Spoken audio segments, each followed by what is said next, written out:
Сәлеметсіңдер ме балалар? Қайырлы таң бәріңе. Бүгінгі ұйымдастырылған оқу қызметі қоршаған ортамен таныстыру, тақырыбы ғарышқа саяхат. Балалар, сендер білесіңдер ме? 12 сәуір күні ғарышкерлер күні.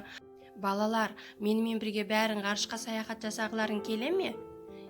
Ендеше бәріміз ғарышқа саяхат жасайық. Кәнеке бәрің бейне таспаға назар аударыңдар.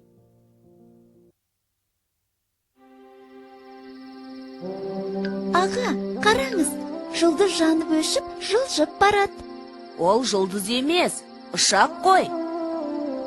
Қандай керемет, менің де ұшқым келеді. Онда саған ұшқыш болу керек. Жоқ, ұшақпен емес, қыз секілді қалықтап ұшқым келеді. Ұшақпен емес, сен ғарыш кемесімен ұшатын ғарышкер бол.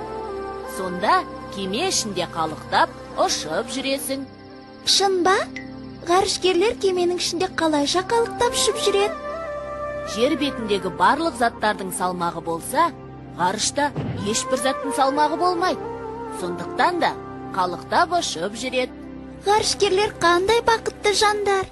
Иә, осындай бақытқа ие болған алғашқы ғарышкер Юрий Гагарин. Ол 1961 жылы 12 сәуір күні Қазақ жеріндегі Байқоңыр ғарыш айлағынан ғарышқа ұшқан. Қалықтап ұшып жүріп, қандай керемет деп тамсанған шығар.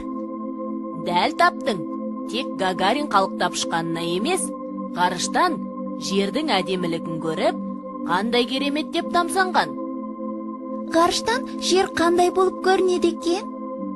Жер ғарыштан әдемі, көгілдір шар болып көрінеді. Жер ауасы мен суы бар, тіршілігі бар, жасыл желек жамылған жер планетасы ғана.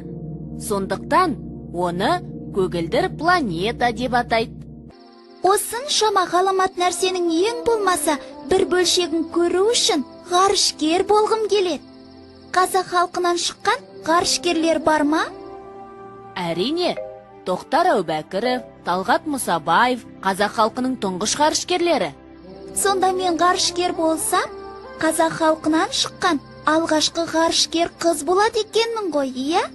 Жақсы балалар, осымен біздің ғарышқа саяхатымыз аяқталды. Сендерге ұнады ма? Балалар, үйге тапсырма, маған осындай сурет салып жіберіңдер. Сау болыңдар балалар.